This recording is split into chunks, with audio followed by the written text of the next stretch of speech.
Today, I want to approach Dr. Slump from a different angle, not as a healing romance, not as a nostalgic reunion between Park Shin-hye and Park Hyung-sik, but as a drama that accidentally became a mirror for viewers who were already exhausted before they pressed play.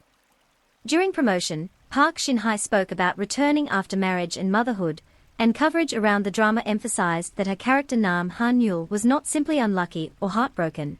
She was a doctor whose life had been crushed by achievement culture, professional pressure, and the emotional cost of never being allowed to fail. That matters because this was Park Shin-hye's first major television return after marrying Choi Tae Joon in January 2022 and giving birth to her son in May 2022. So audiences were not watching a neutral comeback.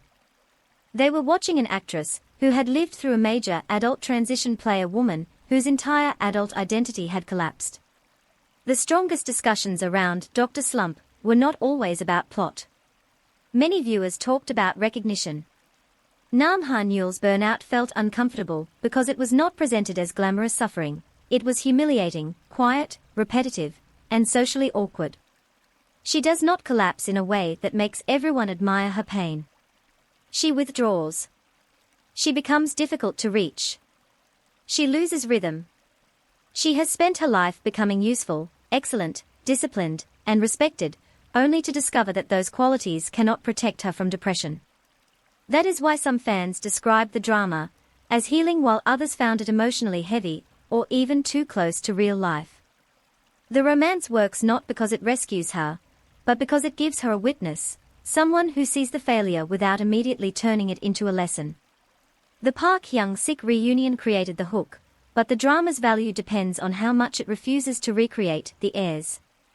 Press coverage highlighted that the two actors were working together again after 11 years, which naturally triggered nostalgia, but the emotional grammar is completely different.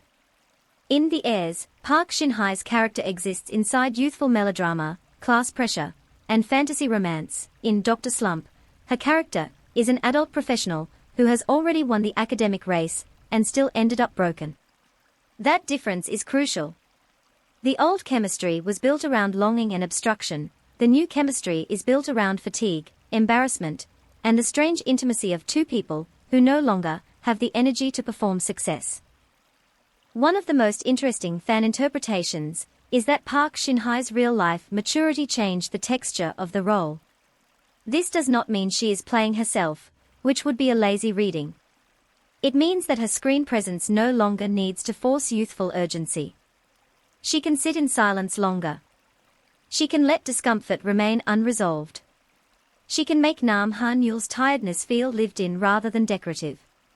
In earlier dramas, her emotional scenes often had a clear release point. In Dr. Slump, the pain lingers in the body, in posture, in delayed answers, in the way a person can be surrounded by people and still feel professionally and emotionally cornered.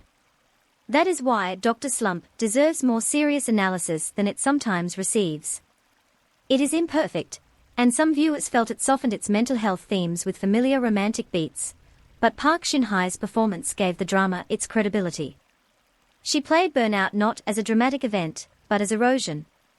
And perhaps that is why the role connected internationally, because millions of viewers understand what it means to be praised for endurance until endurance becomes the thing destroying you.